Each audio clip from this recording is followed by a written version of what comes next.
But then when I was actually working in HR, it hit me.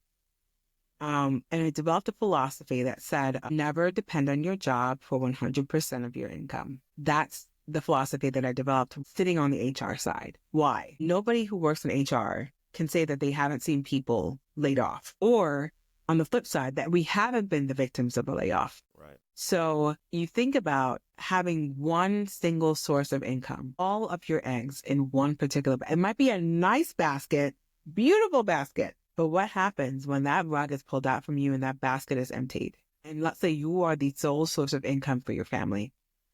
That happened to me. I was working in the investment banks in New York when the market crashed. There was a tech crash. I'm old, so that happened, the tech bubble. And I was working at Credit Suisse at the time. And one day they laid off 5,000 people. I was in their headquarters. You have no idea what that is like unless you have been a part of that. It literally was, you see the phone call hit one desk to the next desk to the next, and you see it coming around, and you know you're down the line. You know it's going to hit you. And people are packing up their boxes to go out the door day after day after day. That changes you. And it definitely changed me. And then being on the flip side of it, having to tell people that they've been laid off. I remember there's one person who will stick with me for the rest of my life. It's been probably 10, 12 years, and I still remember it.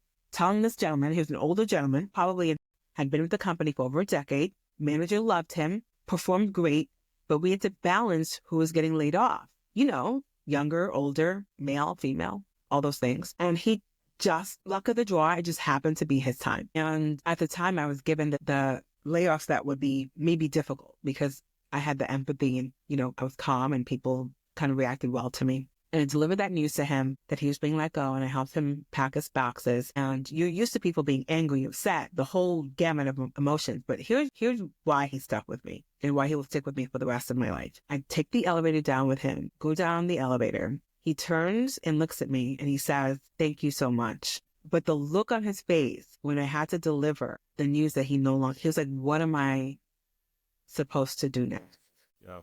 And because of that, I never wanted that to happen to me. Like, what am I supposed to be doing next? This is the thing that pays my bills, that, you know, drives my family, that I live off of. Right. And that philosophy of never depending on your job for 100% of your income made me want to help other people as well develop their own side businesses, side hustles, whatever it is, income outside of work, whether it's just to supplement and pay your student loans, or in case you lose your job, you can at least pay your rent, or you can get food or something to tide you over. And that's been driving me for, oh my gosh, I want to say 17, 18 years, for a long time. And I've been lucky enough to win awards off of the work that I've done and the people that I've worked with to help them develop their own side hustles and side businesses as well.